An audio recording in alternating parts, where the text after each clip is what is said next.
Selamat datang di Radio Horor Official, tempat di mana cerita gelap, bisikan mistis dan rahasia tersembunyi terungkap. Di sini, kami membawa kamu masuk ke dalam dunia penuh misteri yang tak terjamah. Siapkan diri dan nyalakan imajinasimu, karena setiap malam kegelapan akan bercerita. Jangan lupa untuk like, komen, dan subscribe agar kamu tidak ketinggalan cerita horor terbaru dari kami. Baiklah, tanpa berlama-lama lagi, langsung saja ke ceritanya.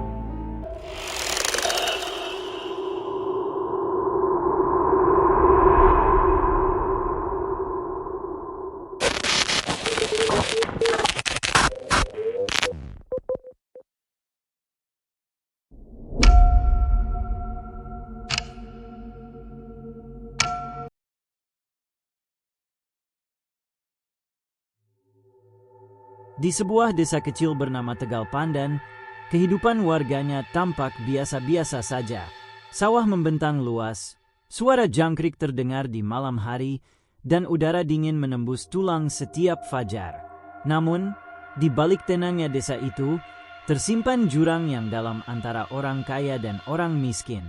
Kepala desa, Pak Surya, dikenal sebagai sosok yang berwibawa di mata luar, tetapi rakus di dalam hati. Ia sering mengadakan pesta mewah di rumahnya, menyalakan musik dangdut keras-keras, makan daging dan minum minuman, sementara di sudut desa masih ada warga miskin yang tak bisa membeli beras untuk menyambung hidup. Perangkat desa, RT, RW, bahkan sebagian warga yang dekat dengan Kades, ikut menikmati sisa-sisa kekayaan. Dana bantuan sering dipotong, program kesehatan hanya sebatas catatan di kertas, dan siapapun yang miskin dianggap beban. Di tengah keselarasan itu, ada sebuah gubuk reot di tepi sawah. Atapnya bolong, dindingnya rapuh, dan lantainya hanya tanah yang becek ketika hujan turun. Di sanalah kehidupan seorang janda tua bersama anak laki-lakinya yang masih kecil. Mereka nyaris tidak punya apa-apa, hanya bergantung pada belas kasih tetangga yang mau memberi sisa makanan. Namun, dalam jangka waktu lama, rasa peduli warga semakin hilang. Banyak yang memilih menutup mata, mengikuti jejak Kades yang lebih suka menghormati orang berduit. Jika si janda meminta pertolongan, mereka hanya menggeleng sambil berkata, "Sabar, Bu, semua orang juga susah." Padahal, mereka sendiri hidup berkecukupan. Malam-malam di desa itu sering terdengar tangisan lirih dari gubuk reot itu. Tangisan anak kecil yang kesakitan, disusul suara ibu yang berdoa dengan suara bergetar. Tapi tidak ada satupun warga yang mau mendekat. Desa Tegal Pandan, yang dulu terkenal dengan gotong royong dan rasa kekeluargaan, kini berubah menjadi desa dingin, di mana kemewahan segelintir orang menutup hati banyak jiwa. Dan dari awal sebuah kutukan perlahan terbentuk. Anak kecil itu bernama Raka. Usianya baru mencapai 9 tahun. Tubuhnya kurus kering, seperti tulang dan kulit saja. Sejak lahir, ia sudah sering sakit-sakitan. Namun, beberapa bulan terakhir, penyakit yang dideritanya semakin aneh. Kulit Raka mulai dipenuhi luka-luka merah yang tak kunjung sembuh. Dari luka itu keluar cairan berbau busuk, dan yang lebih mengerikan, cacing-cacing kecil terakumulasi dari dalam dagingnya. Kadang ibunya harus menutup luka dengan kain basah agar kotoran hewan tidak terus keluar. Setiap malam, Raka menangis. Tubuhnya menggeliat menahan rasa gatal dan perih. Tangannya terus menggaruk hingga berdarah. Suaranya lirih, namun memilukan. "Thea, kenapa aku sakit terus? Kenapa ada cacing di tubuhku?" "Sabar, Nak. Ini cobaan. Ibu ada di sini." Sang ibu hanya bisa menangis dalam diam. Ia sudah berkali-kali meminta bantuan untuk berobat ke perangkat desa. Ia mendatangi rumah Pak RT, lalu Pak RW, bahkan berlutut di depan rumah Pak Kades, berharap ada sedikit belas kasih. Namun, jawaban yang diterimanya selalu sama, penolakan. Bantuan kesehatan sudah habis. Itu penyakit bawaan, tapi mana bisa diobati? Kalau memang tak mampu merawat, lebih baik pasrah saja. Semua ucapan itu menambah luka di hati sang ibu. Bukan hanya karena anaknya menderita, tetapi juga karena desa menutup mata terhadap penderitaan mereka. Hari-hari berjalan semakin suram. Raka makin lemah. Tubuhnya kurus, wajahnya pucat, matanya cekung. Tapi di balik itu, sorot matanya mulai berubah. Tatapan kosong, dalam, penuh rasa sakit, seakan menyimpan api balas dendam yang perlahan tumbuh bersama cacing yang memakan tubuhnya. Setiap kali kades atau warga yang pernah menolaknya lewat di depan gubuk, Raka menatap lama mereka. Tatapan itu membuat beberapa orang merinding, meski mereka berusaha mengabaikannya. Tidak ada yang tahu bahwa dipenuhi sakit itu kelak menjadi awal kutukan yang tak akan pernah bisa dihindari. Malam itu, suara tangisan Raka menggema dari gubuk reyot di tepi sawah. Hujan deras turun, angin kencang menggoyang daun-daun pisang di sekitar rumah. Dari celah atap yang bocor, air menetes, membasahi tubuh kecilnya yang semakin ringkih. Raka menggeliat di lantai tanah, wajahnya pucat, tubuhnya dipenuhi luka bernanah. Dari sela-sela luka itu, cacing-cacing putih permanen keluar, jatuh ke tanah yang becek, lalu hilang ke dalam lumpur. Ibunya berlari keluar, meski hujan mengguyur. Dengan kaki telanjang, ia berlari ke rumah Pak RT. Pintu diketuk berkali-kali. "Pak, tolong anak saya. Dia kesakitan, tubuhnya dipenuhi cacing, saya mohon, bawa ke puskesmas." Tapi, dari balik pintu, terdengar suara malas. "Tea, sudah malam. Besok saja. Lagi pula, itu bukan urusanku. Pergi ke sana." Tangisan menyanyikan ibu pecah. Ia berlari lagi, kali ini menuju rumah Pak RW. Namun, penjelasannya lebih kejam. "Bantuan sudah habis. Jangan merepotkan. Lagi pula, penyakit itu menjijikkan. Nanti malah menulari orang lain." Basah kuyup, sang ibu akhirnya memberanikan diri mendatangi rumah Pak Kades. Dengan tubuh gemetar, ia tergeletak di depan pintu rumah besar itu, benderang terang karena sedang ada pesta kecil di dalamnya. Musik dangdut terdengar samar, tawa para tamu bercampur bau sate yang dibakar. "Pak Kades, saya mohon. Anak saya sakit keras. Tolong, izinkan saya pinjam uang. Nanti saya ganti. Tolong, Pak." Namun, Pak Kades hanya menatap dengan mata dingin dari balik jendela. Ia bahkan tidak membuka pintu. Ia berkata dengan suara datar, "Kalau anakmu sudah tidak kuat, pasrahkan saja pada Tuhan. Jangan salahkan orang lain." Kata-kata itu menusuk hati sang ibu lebih dalam daripada hujan yang mengguyurnya. Dengan tubuh gemetar, ia pulang kembali ke gubuk reyot. Di dalam, Raka masih menggeliat. Tubuhnya penuh luka, wajahnya basah oleh air mata. Tangisannya makin lirih. Ia memanggil-manggil nama ibunya, lalu berbisik dengan suara serak, "Tea, sakit sekali. Kenapa mereka tidak mau tolong aku? Aku jahat ya, Bu? Semua orang benci aku." Ibunya memeluk tubuh kecil itu, menangis tanpa henti. Ia hanya bisa berdoa dalam hati, tapi jauh di sudut gelap ruangan, ada sesuatu yang lain. Entah karena rasa sakit yang begitu besar, atau karena kebencian yang terus dipendam, terbentuknya mata Raka mulai berbeda. Matanya menatap ke langit-langit, kosong, lalu perlahan menghitam. Jeritannya yang seharusnya mengundang pertolongan, justru dibiarkan hilang terbawa hujan dan malam. Tak ada yang sadar bahwa ucapan yang tak didengar itu telah berubah menjadi balas dendam. Malam itu, hujan belum reda. Guntur sesekali menggelegar, membuat gubuk reyot bergetar seolah ingin roboh. Di dalam, Raka semakin lemah. Napasnya tersengal, tubuhnya berkeringat dingin. Ibunya duduk di sambil memeluk erat, mencoba menenangkan. Namun, tubuh anak kecil itu terus menggeliat seolah ada sesuatu yang tersisa dari dalam. Tiba-tiba, kulit Raka mulai pecah di beberapa bagian. Dari celah luka, cacing-cacing putih yang lebih besar keluar, melata di tubuhnya, di wajahnya, bahkan menyusup ke mulut dan hidungnya. Bau busuk menusuk hidung, bercampur dengan tangisan lirih sang ibu. "Ya Allah, tolong anakku, jangan ambil dia dengan cara seperti ini." Raka menjerit, suara serak, hampir tak terdengar. Tangannya menggenggam ibunya, memegang erat sambil bergetar. Dari matanya keluar air mata bercampur darah. Bu, sakit, panas, tolong aku, jangan biarkan aku sendirian. Sang ibu berusaha membersihkan tubuh Raka dengan kain basah, menyapu cacing-cacing itu, tapi semakin banyak yang keluar. Mereka jatuh ke lantai tanah, bergerak ke segala arah, membuat ruangan dipenuhi suara berdesis menjijikkan. Pelan-pelan, napas Raka semakin pendek. Mata memelotot ke langit-langit, lalu membeku. Tangannya yang tadi menggenggam erat, kini terkulai lemah. Tubuhnya kecil itu tak lagi bergerak. Sang ibu menjerit histeris, memeluk jasad anaknya yang kini dingin, penuh luka dan cacing. Suara tangisannya menggema di tengah hujan deras, tapi tetap tak ada satupun warga yang peduli.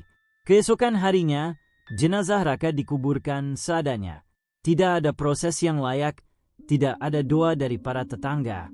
Warga hanya datang sekadar menutup hidung, busuk dengan bau busuk yang masih menempel di tubuh Raka. Kasihan sih, tapi memang anak itu aneh. Dari dulu sakit-sakitan. Ya, sudah takdir, lagian ibu merepotkan.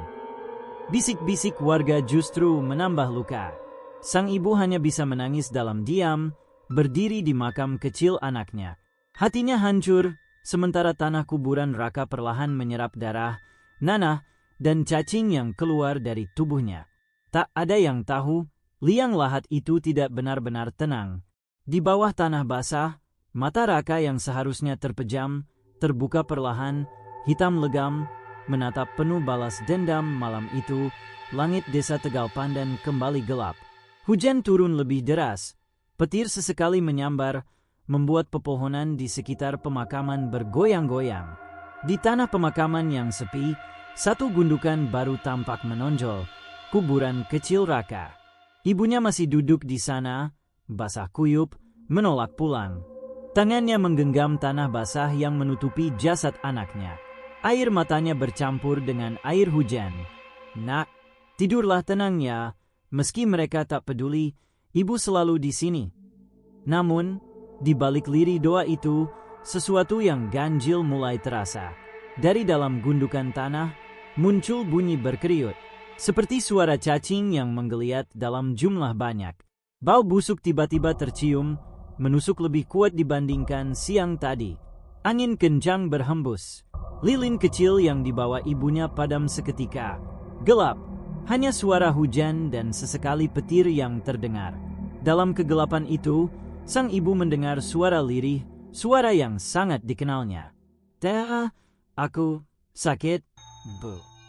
Suara itu datang dari dalam tanah. Ibunya tersentak, gemetar. Ia menempelkan telinganya ke gundukan makam. Benar, suara Raka. Tangisan lirih, penuh rasa sakit, seakan anak itu masih hidup di bawah sana. "Nat, ya Allah, apa kau masih di sana?" Tanah kuburan bergetar. Retakan kecil terbentuk di atas nisan. Dari celah tanah basah itu, muncul cacing-cacing putih yang menyerupai keluar, jumlahnya ratusan, seolah melarikan diri dari dalam perut bumi. Ibunya menjerit, mundur ketakutan. Namun, suara Raka semakin jelas. Kali ini bukan lagi tangisan kesakitan, melainkan bisikan menyeramkan. "Mereka membiarkan aku mati, Bu. Mereka akan merasakan sakitku satu persatu." Hujan berhenti secara tiba-tiba. Sunyi mencekam. Pohon-pohon berhenti bergoyang, seolah seluruh alam menahan napas. Dari balik nisan, muncul bayangan kecil, sosok anak kurus dengan mata hitam legam, tubuh dipenuhi cacing yang terus-menerus menimbulkan bau keluar dari kulitnya. Ia menunduk menatap ibunya. Senyum menyeramkan perlahan terbentuk di wajah pucat itu. "Aku pulang, Bu." Sang ibu pingsan seketika. Sementara itu, sosok arwah kecil itu menghilang bersama angin malam, meninggalkan bau busuk kematian yang menggagalkan seluruh area pemakaman. Malam pertama kuburan Raka menjadi awal teror balas dendam yang akan menghantui seluruh sejak malam pertama pemakaman Raka. Suasana desa Tegal Pandan berubah. Hujan deras tak henti-hentinya, sawah-sawah tergenang udara, dan angin malam membawa bau anyir yang menusuk. Warga mulai resah, meski mereka tidak berani menghubungkan semua itu dengan kematian bocah malang itu. Namun, gangguan pertama segera datang. Malam-malam beberapa warga mulai dihantui mimpi buruk yang sama. Mereka melihat Raka dengan tubuh kurus, luka bernanah, dan cacing yang menetap di kulitnya berdiri di ujung ranjang. Matanya kosong, suaranya serak, namun jelas. "Kenapa kalian membiarkan aku mati? Rasakan sakitku." Seorang warga, Pak Ranto, terbangun dari tidurnya sambil menjerit. Ia mendapati tubuhnya gatal luar biasa.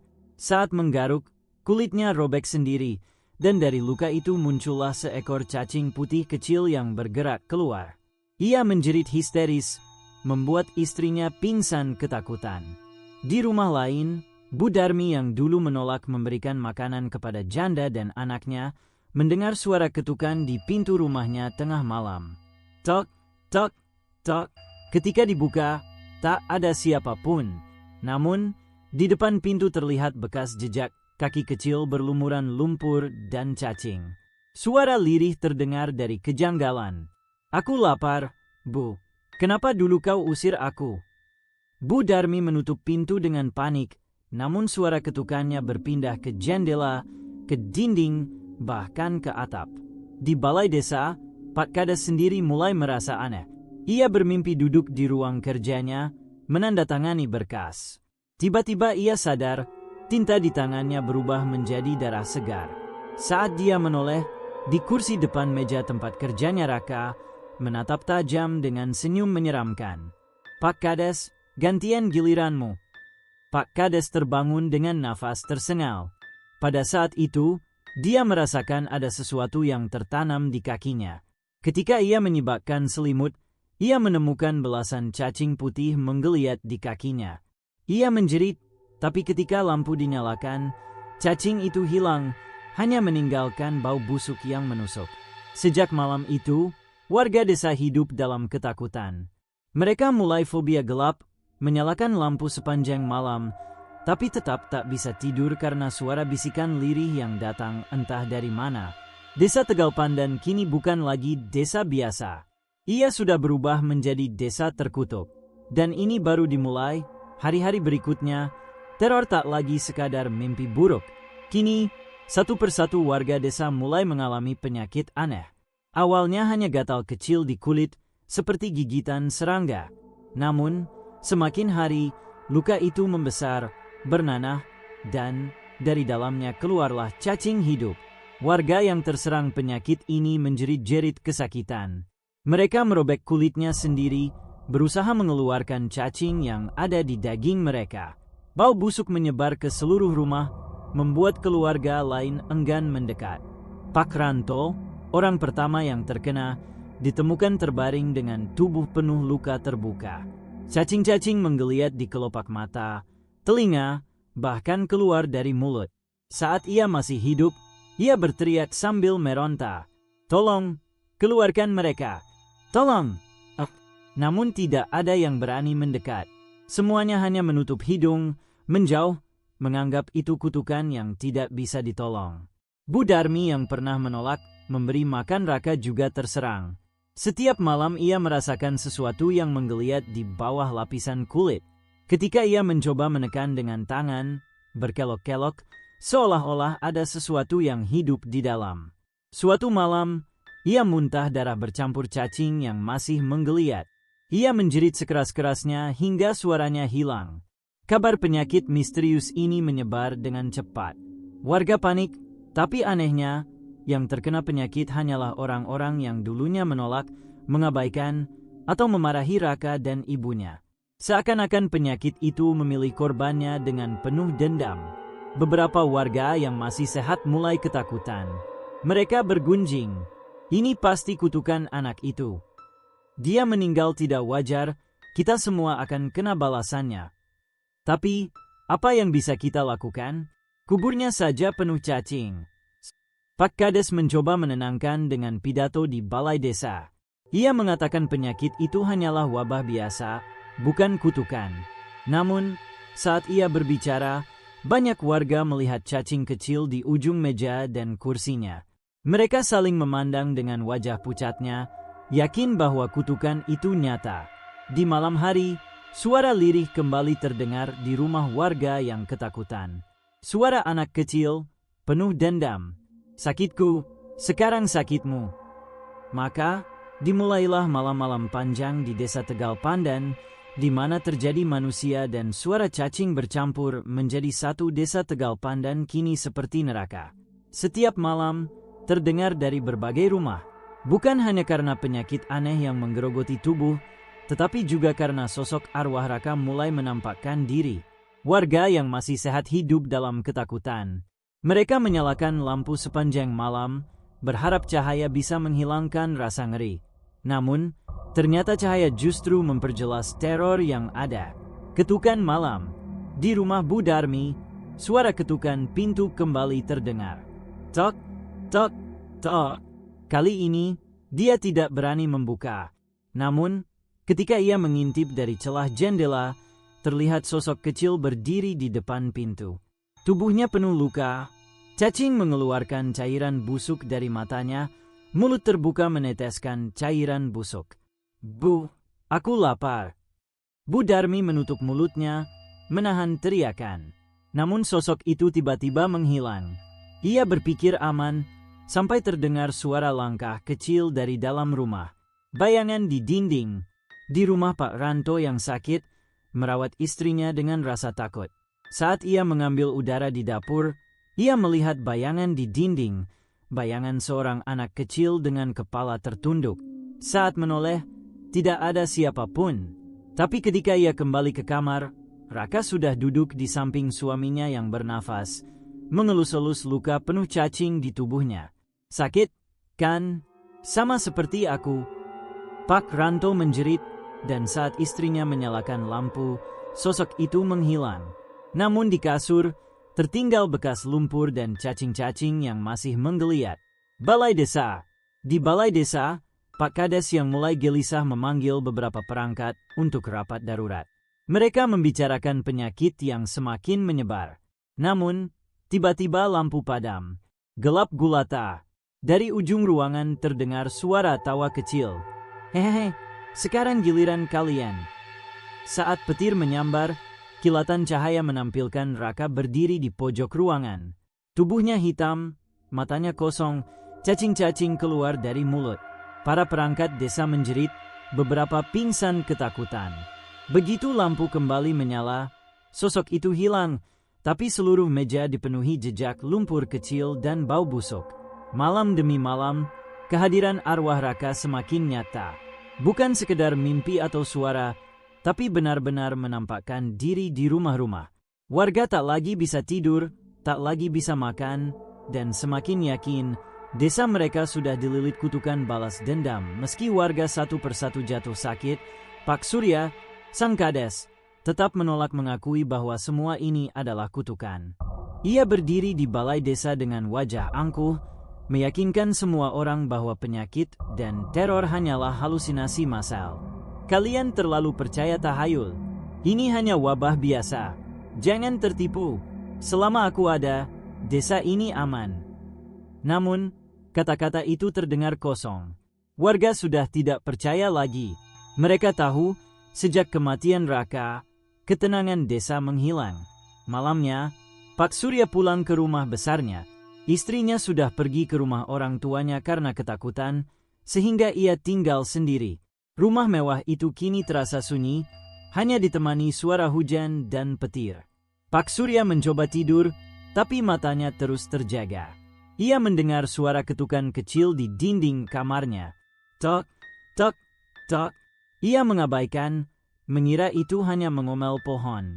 Namun, ketukan itu berpindah ke pintu lemari, lalu ke bawah kasur.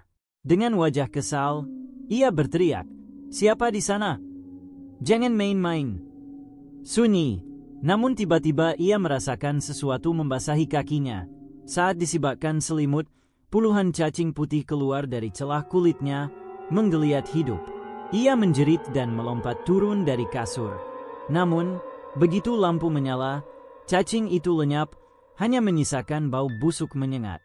Dalam keadaan panik, ia meneguk segelas air. Tapi saat dia menunduk, udara di gelas itu berubah menjadi merah pekat, darah bercampur cacing kecil.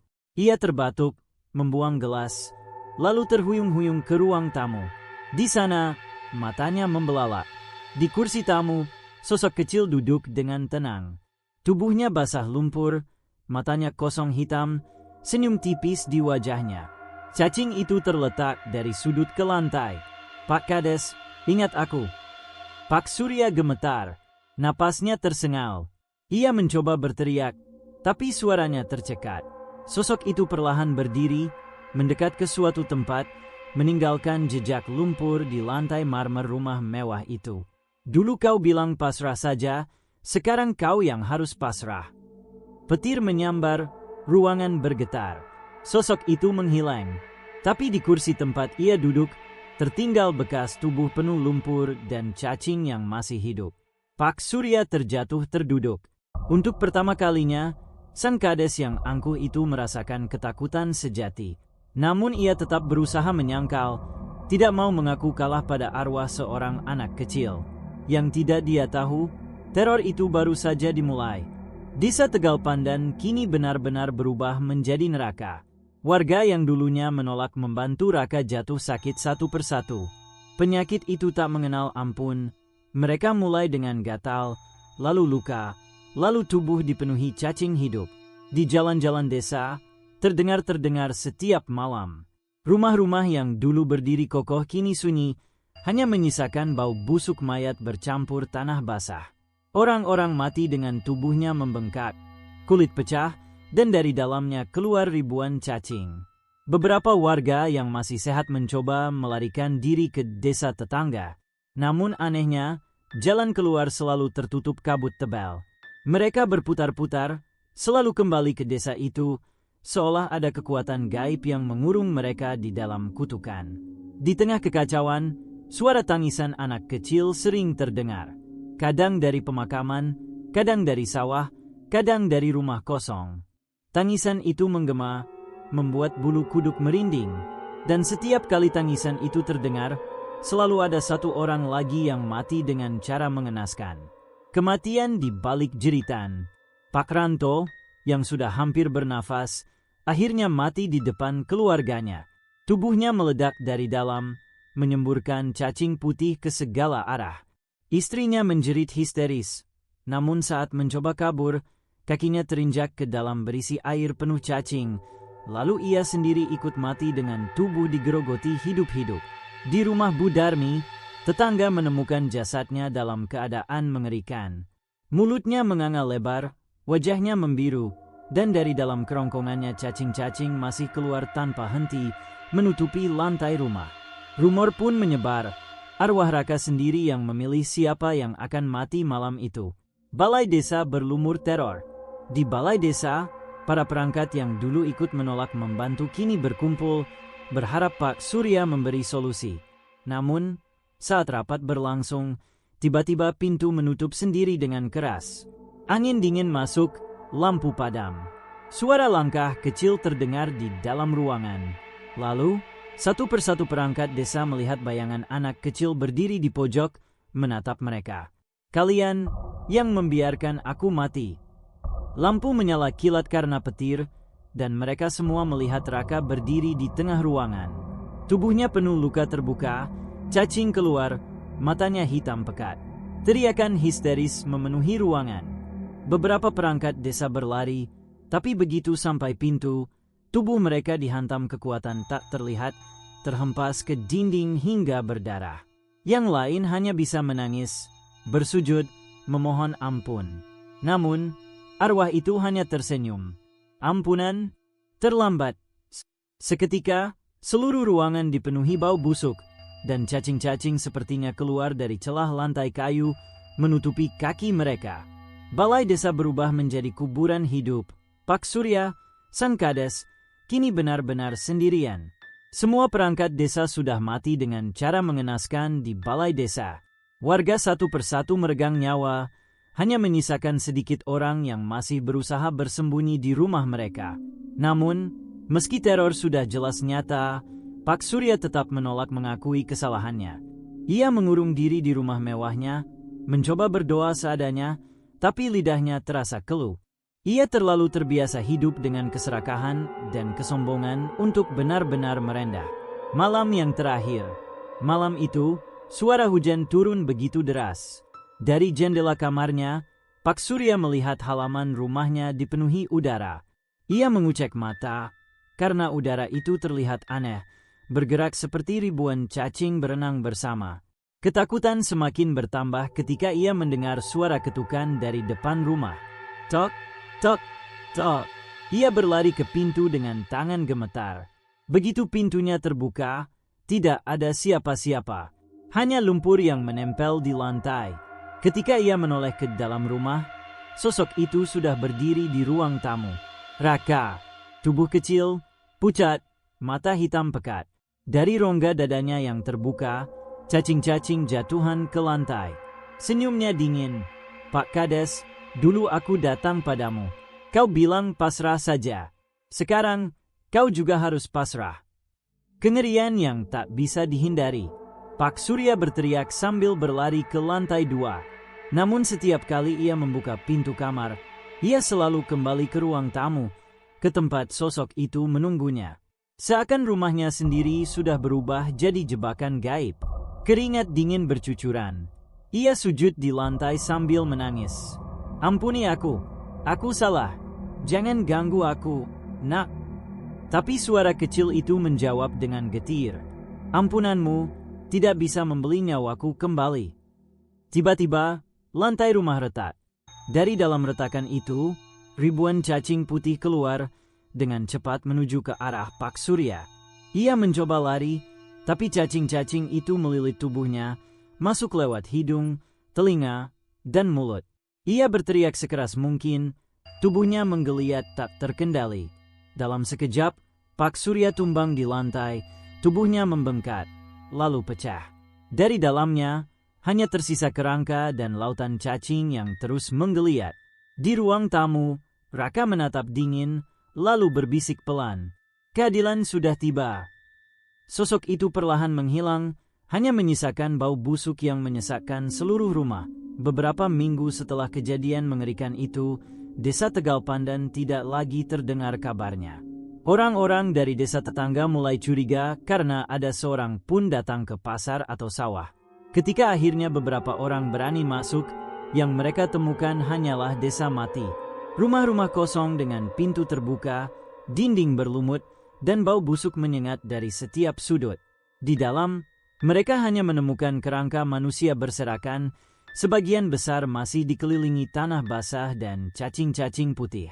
Di balai desa, ada coretan di dinding, samar-samar tertulis dengan darah. Jangan ulangi kesalahan ini. Saat di pemakaman, satu kuburan kecil terlihat berbeda. Kuburan Raka. Nisan kayu itu masih baru, seolah ada yang menjaganya. Anehnya, tak ada satupun cacing yang berani membayangkan di sekitar makam itu. Seolah-olah tanah itu menjadi tempat tenang bagi arwahnya.